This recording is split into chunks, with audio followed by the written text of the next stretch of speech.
naman, darling. Darling, tayo ka naman para makilala ka. Yan. Sa atin pong 12 senador, hep hep! Sa atin Speaker of the House, Sonny Belmonte, hep hep! Senate President Frank Trilon, hep hep!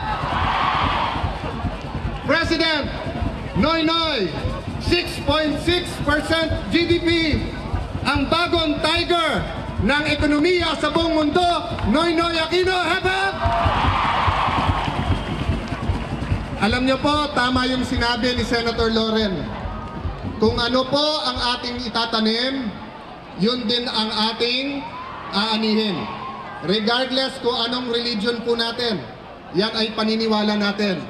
6 years ago, 6 na taon na nakalipas, kasama po si Senador Cheese, nakakulong pa po si Senator Trillanes dahil sa paglalaban niya sa Aquino administration, si Senator Magsaysay po ng fertilizer scam na matapang na nilabas yung fertilizer scam, si President Noy, si Senator Cheese, si Senator Loren, si Risa po, si Sani Angara, si Joel Villanueva, si TG, kasama po natin dito. May tinanong po ako sa inyo noong 2007. Tinanong ko po kayo ng panahon ni Gloria Macapagal-Arroyo. Sabi ko, mga kababayan, bawal ba magnakaw sa Pilipinas? Anong sagot natin noong 2007? Bawal ba magnakaw sa Pilipinas?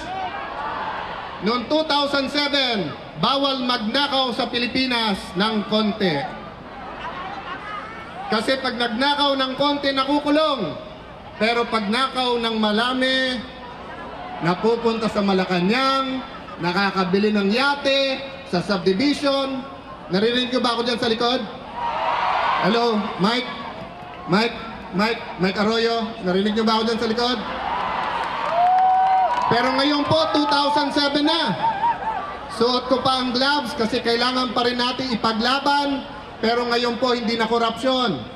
Sapagkat ngayon po, kahit konti sa ilalim ni President Benigno Noynoy Aquino, kahit konti po, bawal magnakaw. Palakpakan naman po natin ang ating Pangulo.